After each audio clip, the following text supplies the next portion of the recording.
Don't ask people what they want to do.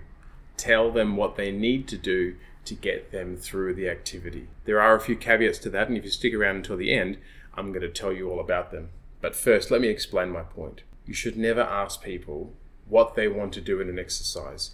You as the facilitator, you are leading the exercise, and you need to make it safe for them, and you need to bring them along for the journey. You might have been asked in by a company or by a group of people that you work with to facilitate something for them.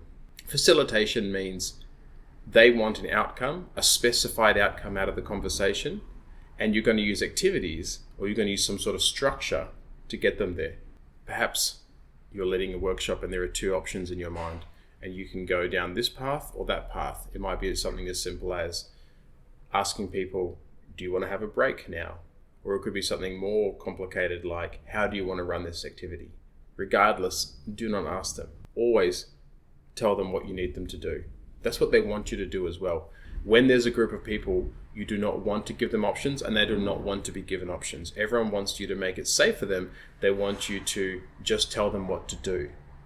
One example is when you're doing the classic exercise, brainstorm and group, right? So that's where you get everyone to write something down on a post-it note. They put it on a board, whether that's using paper or whether that's using something like Miro or Mural, the online whiteboards. You get people to write down one idea per post-it note, you put it on the board, and then you group them up. And the idea is that you're looking for themes, you're looking to summarize and get an overall idea of where the group is. So in this exercise, you've got a clear outcome in mind. You'd like to find out what the groups are, what the key themes are, and you have the method. The method is one idea per piece of paper so that they can be moved around independently. You would never want to give the option to someone to say, hey, would you like to write down one or two ideas per post-it note? That's not going to work for two reasons. One, you're going to get variation between different people in the group. Some people are going to do one, some people are going to do five, some people will do two. But also, it won't allow you to actually reach your goal, the goal of being able to group independently.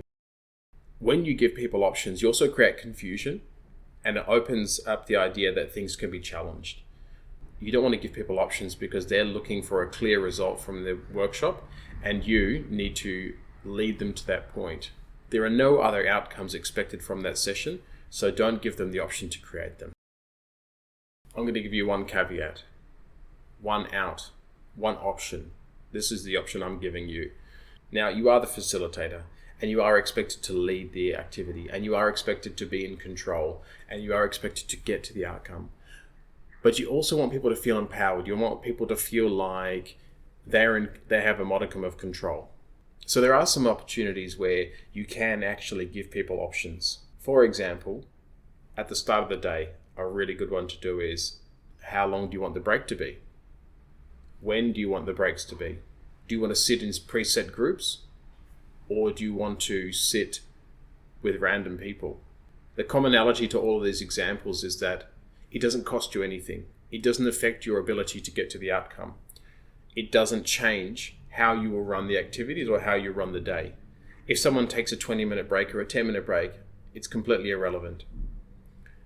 If someone wants to sit in groups, or if they want to sit randomly, and it doesn't have any bearing on the outcome of your activities, then let them do it. If people want to have their lunch at 12:30 instead of 12, let them choose that. None of these things have any cost for you. And the great thing is it allows you to give them a feeling of control. So not only are you creating the feeling of safety by leading them through an activity, but you're also giving them control by allowing them to choose. Do you want 2 or do you want 3 potatoes for dinner? No, I didn't ask you about beans. I didn't ask you about tomatoes. You're having potatoes, but how many are you having? Do you want 2 or 3? I've now given you a choice. It costs me nothing, but it's given them the feeling of control. So that is the only example of when you can give people an option when you're leading an activity. Other than that, you must lead them through it. You must give them the instruction. It has to be clear and it has to be simple. More on that in other videos. Was that useful? If it was, consider sharing it with someone else you know. They might like it too. There'll be more videos coming, but if you enjoyed that, You might also like some of the other content I've made. Like my book, have a look on Amazon. Link in the comments below.